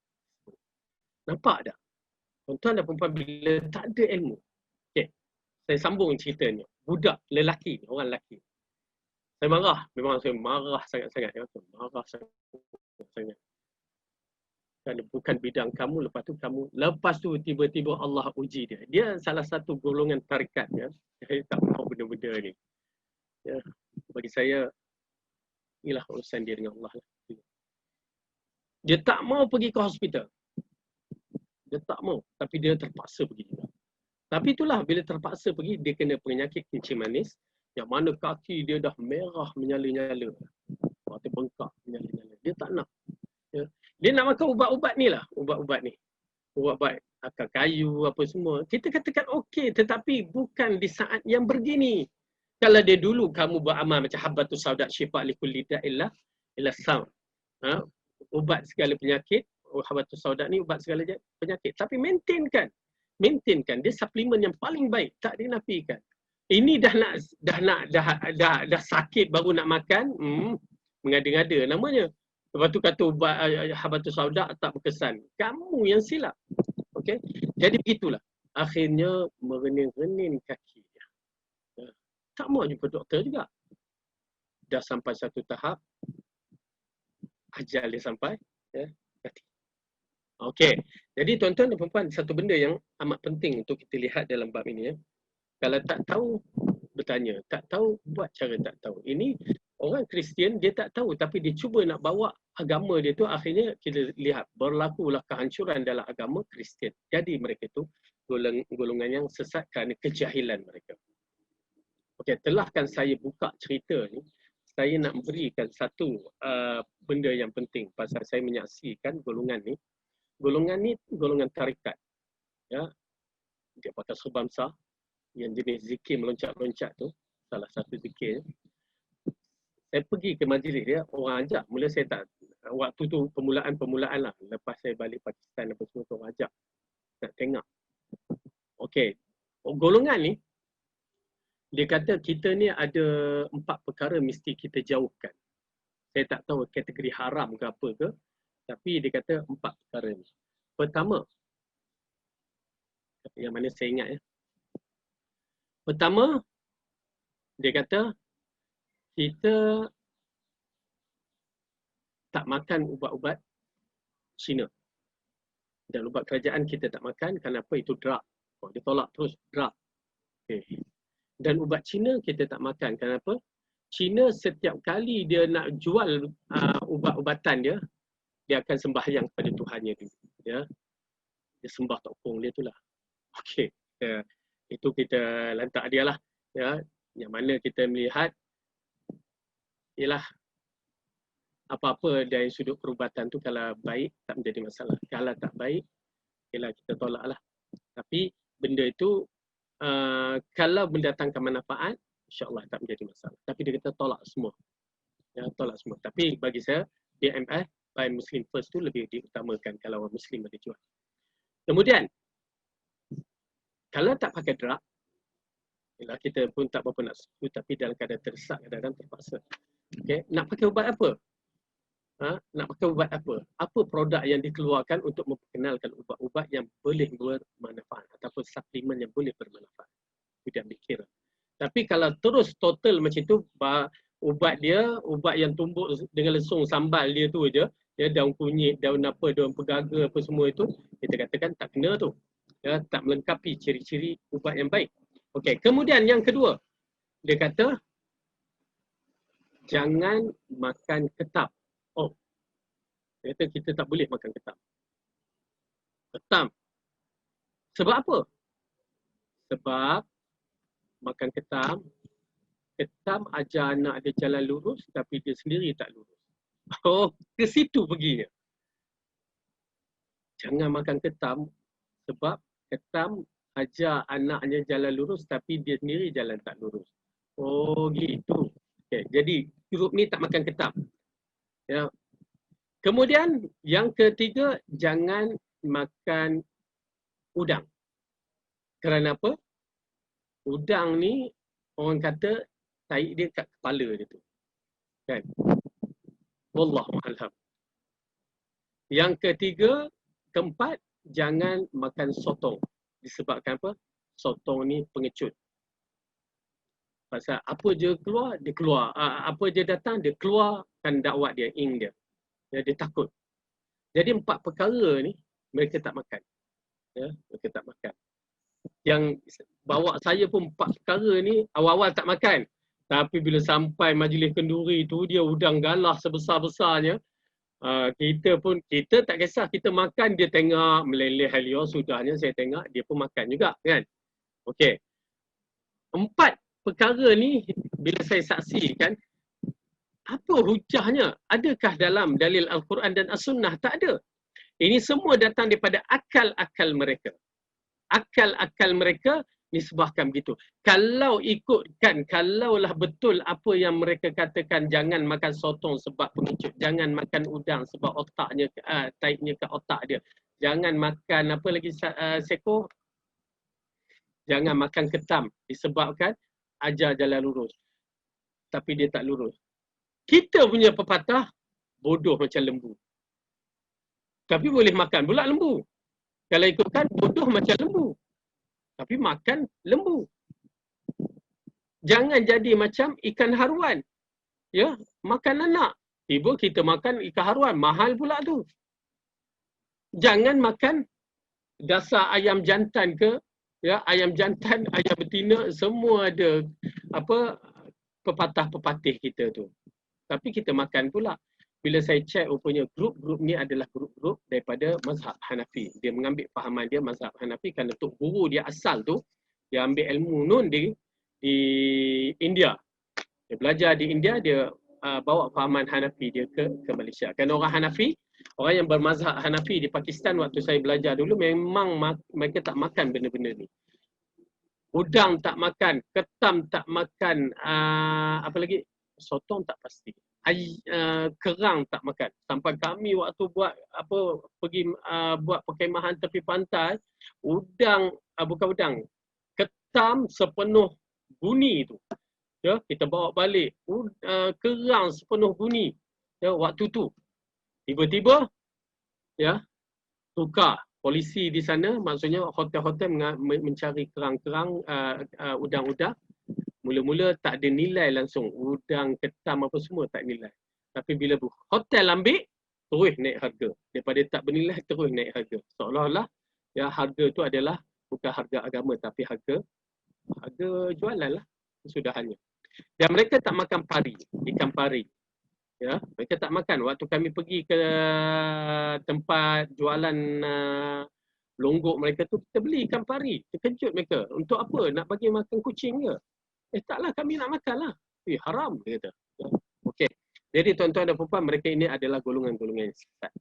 Ya, golongan-golongan yang sesat dengan kefahaman mereka yang sesat tu. Akhirnya menyusahkan diri mereka dan akhirnya mematikan diri mereka sendiri. Okey. Mereka itu adalah orang yang bodoh, kita katakan. Baik, kita sambung balik. Adapun umat Islam adalah umat yang mendapat anugerah kenikmatan. Oleh kerana itu Sufyan ibnu Uyainah berkata, siapa yang rosak dari orang ahli ibadah di antara kita, maka ia menyerupai orang Nasrani. Ingat ya, tuan-tuan dan puan-puan, siapa yang sesat daripada kalangan ahli ibadah ni, maka dia mengikut cara orang Nasrani. Dan siapa yang rosak dari ulama kita, maka dia menyerupai orang Yahudi. Siapa yang sesat, yang jahat di kalangan ulama, maka mereka itu seperti orang Yahudi. Yang beribadat seperti Nasrani, yang ulama dia seperti orang Yahudi. Kerana orang Nasrani menyembah Allah tanpa ilmu dan orang Yahudi mengetahui kebenaran namun mereka menyimpang darinya. Dan untuk jalan yang sesat terkhusus bagi orang Nasrani kerana mereka umat yang bodoh, dan kaum Yahudi orang-orang yang kami murkai kerana mereka umat yang keras kepala. Di dalam kitab Imam Ahmad dalam Musnad dan Tirmizi dalam hadis Adi Ibn Hatim berkata, Al-Yahudu maghdubun alaihim wan Nasara dalalun. Ya, Rasulullah bersabda, orang Yahudi adalah orang yang dimurkai dan orang Nasrani adalah orang-orang yang tersesat. Allah telah mengumpulkan dua perkara pokok yang telah disebutkan di dalam beberapa tempat dalam Al-Quran. Di antaranya, pertama firman Allah dalam surah Al-Baqarah ayat 186, ayat yang berkaitan dengan Allah menjawab setiap permintaan hamba-hambanya, ayat 186 dalam surah Al-Baqarah. Okay. A'udzu billahi minasyaitonir rajim. Wa idza sa'alaka 'ibadi 'anni fa inni qarib ujibu da'watad da'i idza da'an. فَلْيَسْتَجِيبُوا لِي وَلْيُؤْمِنُوا بِي لَعَلَّهُمْ يَرْشُدُونَ. Dan apabila hamba-hambaku bertanya kepadamu tentang aku, maka jawablah bahawa aku adalah dekat. Aku mengabulkan permohonan orang-orang yang berdoa apabila ia memohon kepadaku. Maka hendaklah mereka itu memenuhi segala perintahku dan hendaklah mereka beriman kepadaku, agar mereka selalu berada di dalam kebenaran. Okey. Dengan arti kata lain, Imam Ibn Qayyim mengatakan bahawa dalam ayat ini mengumpulkan masalah pengkabulan doa dengan keimanan kepadanya. Ya, maksudnya orang yang tahu dalam keadaan dia tak betul ataupun dia kekurangan, dia berdoa. Itu tandanya orang tu ada iman, kuat imannya, tetapi berdoa dengan cara yang betul. Firman Allah tentang Rasulnya dalam surah Al-A'raf ayat ke-157. Surah Al-A'raf ayat 157 Allah berfirman, A'udzu billahi minasy syaithanir rajim.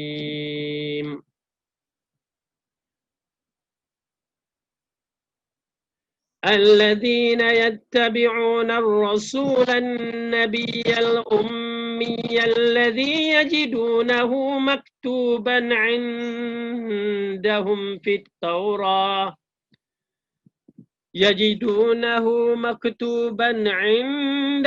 في التوراة والإنجيل يأمرهم بالمعروف وينهاهم عن المنكر ويحل لهم الطيبات ويحرم عليهم الخبائث ويضع عنهم إصرهم والأغلال التي كانت عليهم فالذين آمنوا به وعزروه ونصروه واتبعوا النور الذي أنزل معه أولئك هم المفلحون. Yaitu orang-orang yang mengikut Nabi yang ummi, yang nama mereka dapati tertulis di dalam Taurat dan Injil, yang ada di sisi mereka, yang menyuruh mereka mengerjakan yang ma'ruf dan melarang mereka dari mengerjakan yang mungkar, dan menghalalkan bagi mereka segala yang baik dan mengharamkan bagi mereka segala yang buruk, dan membuang dari mereka bebanan-bebanan dan belenggu-belenggu yang ada pada mereka.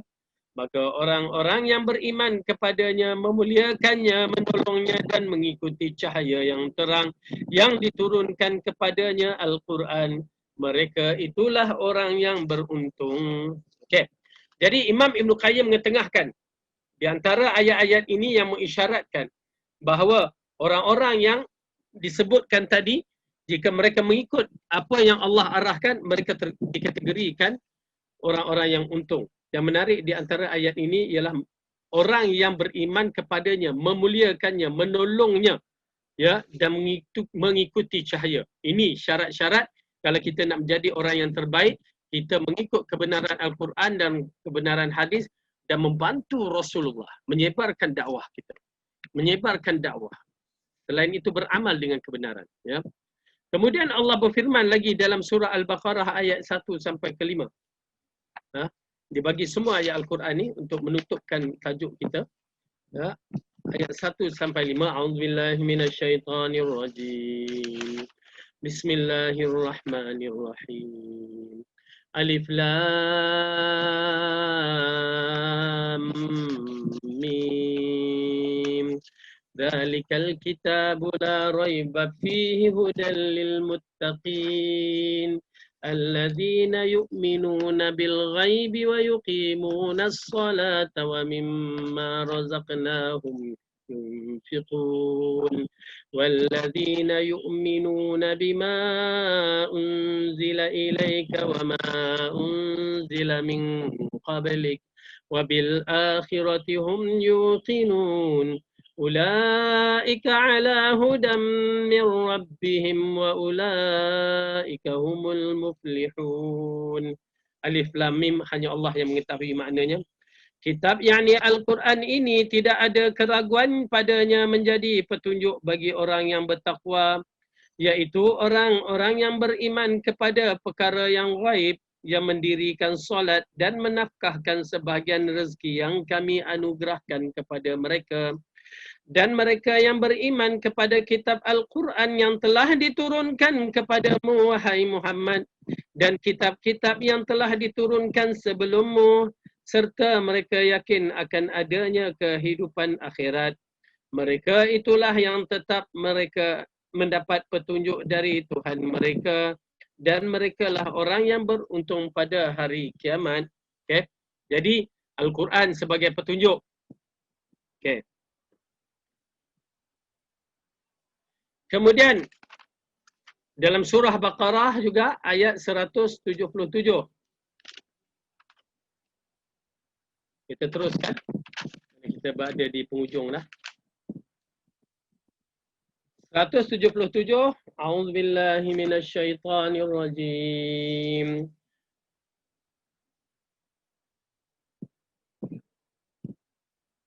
ليس البر أن تولوا وجوهكم قبل المشرق والمغرب ولكن البر من آمن بالله واليوم الآخر والملائكة والكتاب والنبيين وآتى المال على حبه ذوي القربى واليتامى والمساكين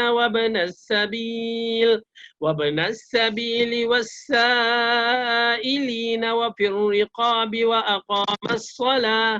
وأقام الصلاة وآتى الزكاة والموفون بعهدهم إذا عاهدوا والصابرين في البأساء والضراء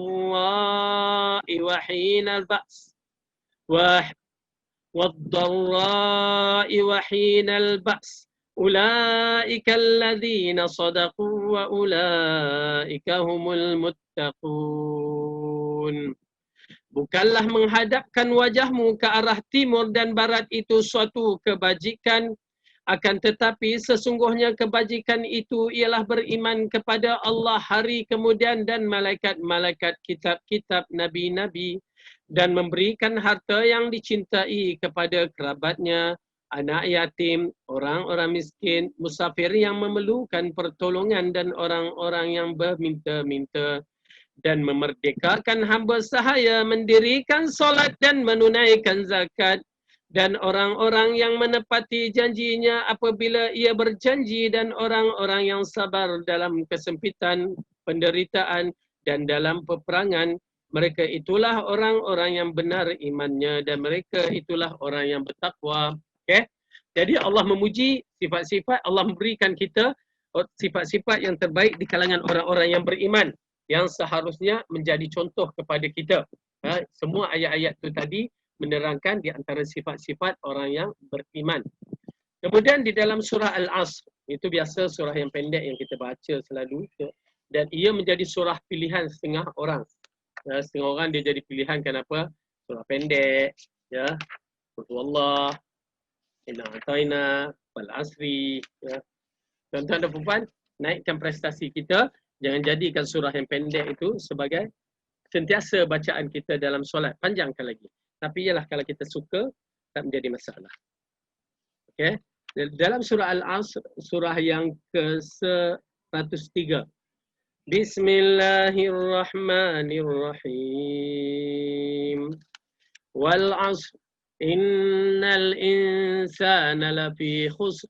إلا الذين آمنوا وعملوا الصالحات وتواصوا بالحق وتواصوا بالصبر. Demi masa sesungguhnya manusia ini berada di dalam kerugian, kecuali orang-orang yang beriman dan mengerjakan kebajikan, yakni amal soleh, serta saling menasihati untuk kebenaran dan saling menasihati untuk kesabaran. Okey, di dalam ayat ini Allah Subhanahu Wa Taala bersumpah dengan masa, iaitu waktu yang dilakukan oleh pembuat perbuatan-perbuatan yang menguntungkan dan merugikan, bahawa setiap manusia berada dalam kerugian kecuali orang yang sempurna kekuatan ilmunya dan imannya kepada Allah dan sempurna kekuatan amaliyahnya dengan melakukan ketaatan kepadanya. Dan inilah kesempurnaan yang ada dalam diri manusia. Okey, ayat ini itu pasal Imam Asy-Syafi'i rahimahullah mengatakan, kalau Allah tak turunkan Al-Quran sepenuhnya, memadai 4 ayat ni, surah Al-Asr ni, maka dah mencukupi konsep agama tu. Ya, 4 ayat pada surah Al-Asr ni, ya, 3 ayat dalam surah Al-Asr ni dah mencukupi pada agama kita. Ya, subhanallah. Itu dia kefahaman Imam Syafi'i dalam bab ini, kerana di sana ada arahan kebajikan, amar ma'ruf nahi munkar, sabar, ya, menasihati untuk kebenaran dan menasihati pada kesabaran. Kerana bila orang melakukan amar ma'ruf nahi munkar, dia akan mendapat tentangan. Maka di situ memerlukan kesabaran. Baik. Kemudian ia menyempurnakan orang-orang lain dengan menasihat hal-hal tersebut kepada mereka, memerintahkan untuk menetapi dan menguasai hal tersebut dengan kesabaran. Maka ia menyempurnakan ya, menyempurnakan dirinya dengan ilmu yang bermanfaat dan amalan yang soleh, menyempurnakan orang lain dengan mengajarkan hal tersebut kepada mereka serta menasihatkan mereka agar bersabar dalam menjalaninya. Oleh karenanya Imam Syafi'i berkata, seandainya manusia memikir tentang surah Al-Asr, tentu sudah cukup buat mereka. Ya, Al-Quran banyak membicarakan masalah ini. Dan Allah mengkhabarkan bahawa orang-orang yang bahagia adalah orang yang mengetahui kebenaran lalu mengikutinya. Dan orang-orang yang celaka adalah orang yang tidak mengetahui kebenaran serta mereka tersesat darinya. Atau mereka mengetahui namun berselisih dan mengikuti yang lain. Itu yang kita terangkan awal-awal sekali. Ya, ada 3 kategori. Dia nak beriman, ya, dia berilmu dan beriman, ada ilmu tak beriman, tak ada ilmu tapi nak beriman. Okey, ini kategori-kategori dia. Ada ilmu, nak beramal, tak ada ilmu. Ya. Dia menjadi masalah. Oleh kerana itu Imam Al-Bukhari rahimahullah telah menetapkan satu bab, al-ilmu qabla al-qaul wal amal. Ilmu sebelum perkataan dan perbuatan. Ya, ilmu sebelum perkataan perbuatan. Menunjukkan betapa penting ilmu. Dia bertengahkan fa'lam annahu la ilaha illallah. Ketahuilah bahawa dia itulah Tuhan, tidak ada Tuhan yang berhak diabdikan dengan sebenar-benarnya melainkan Allah. Ya, memerlukan ilmu. Okey. Perlu kamu ketahui 2 kekuatan ini tidak akan pernah terhenti dalam hati. Jika hati tidak menggunakan kekuatan ilmunya untuk mengetahui dan memahami kebenaran, maka ia akan menggunakan untuk mengetahui kebatilan. Jika hati tidak menggunakan kekuatan keinginan beramal untuk mengamal ketaatan, maka ia akan menggunakan untuk sebaliknya. Manusia senantiasa keinginan secara naluriah, sampai Nabi bersabda nama-nama yang paling jujur Haris dan Hammam. Okey, nak menceritakan betapa pentingnya naluri kita inginkan kebenaran, maka ikutlah cara mencari kebenaran, mencari ilmu yang tepat. Tuan-tuan dan puan-puan wajib mencari ilmu yang tepat. Kenapa? Wajib kita memiliki syurga. Ya, kalau kita mencari ilmu yang tidak tepat, na'udzubillah, disebabkan ilmu yang tak tepat itu kita masuk neraka, na'udzubillah. Okey. Al-Haris adalah orang yang giat bekerja dan beramal, sedangkan Al-Hammam adalah orang yang mempunyai keinginan kuat. Setiap manusia selalu bergerak. Setiap manusia selalu bergerak dengan keinginan dan pergerakannya dengan keinginan. Susah pula nak sebut. Dengan keinginan. Itu merupakan suatu kelaziman yang ada dalam dirinya. Keinginan itu mengharuskan adanya gambaran yang jelas tentang sesuatu yang diinginkan dan keistimewaan menurut dirinya. Jika yang tergambar yang dicari dan yang diinginkan itu bukan suatu kebenaran, maka ia tergambar yang dicari dan yang diingin pasti akan berupa kebatilan. Jadi bila kita ada keinginan untuk mencari kebenaran, ya, kita ada kesungguhan, kita tahu kebenaran itu adalah cahaya, maka kita akan berusaha untuk mendapatkan dengan cara yang betul. Maka mendapat dengan cara yang betul itulah ilmu yang paling penting bagi kita. Ya, kata Ibn Sirin rahimahullah, ya, inna hadha ilmu ilma dinun. Okey, sesungguhnya ilmu itu adalah agama. Ya, yang kita belajar ni adalah agama. Maka bila saya sebut ke agama, dia akan menentukan kedudukan kita syurga atau neraka. Maka hendaklah dia melihat dengan siapa dia mengambil ilmu tersebut. Ya, dengan siapa dia mengambil ilmu tersebut, maka dia kena lihatlah elok-elok. Dan macam mana kita, alhamdulillah tuan-tuan dan puan-puan, satu nasihat, istiqamahlah dengan yayasan ta'lim dan carilah ilmu yang betul dengan yayasan ta'lim. Mudah-mudahan kita akan dapat kebaikan dunia dan akhirat. Ya, dan doakan yayasan ta'lim Allah peliharakan yayasan ta'lim ini untuk menyebarkan dakwah sunnah yang dibawa oleh ulama-ulama salaf. Jadi insya-Allah maka pada pada kisah pada buku ini kita telah selesai satu bab yang panjang lebar diterangkan. Ulasah daripada bab ini, pastikan hati kita ini sentiasa hidup dengan zikrullah, mengingati Allah dan elakkan melakukan maksiat, dan pastikan juga kita ada ilmu dalam membersihkan hati kita, menguatkan hati kita, memberi cahaya pada hati kita. Jadi kalau tuan-tuan dan puan-puan merasakan tidak tenang dalam jiwa, ya kembali kepada Allah. Tenang je. Bertaubat, beristighfar, duduk menung, kan, mengadu kepada Allah. InsyaAllah ketenangan akan datang. Kalau kita rasa sukar juga, cari lagi pertemuan dan kita macam kita setkan satu time untuk bertemu dengan Allah. Maksud bertemu dengan Allah ni bermunajat dengan Allah, mengadu hal-hal kita ini seperti 1/3 akhir malam, ya, tempat yang terbaik. Dan kedua, seperti selepas asar bulan hari Jumaat, ya. Lepas tu kita carilah waktu-waktu yang lain tu, yang mana kita dapat bermunajat kepada Allah, dapatlah kita mengadu hal kita dan Allah akan bagi jalan yang terbaik untuk menyelesaikan kita. Jadi insyaAllah mudah-mudahan dengan ilmu yang bermanfaat ini kita dapat menjadikan diri kita hamba-hamba Allah dan kita mengharapkan Allah berikan petunjuk kepada kita dan keluarga kita. Seterusnya Allah berikan syurga kepada kita. Allah hapuskan dosa kita. Amin ya rabbal alamin. Wallahu a'lam bissawab. Aqulu qawli hadza wa astaghfirullah li wa lakum. Wassalamu alaikum warahmatullahi wabarakatuh.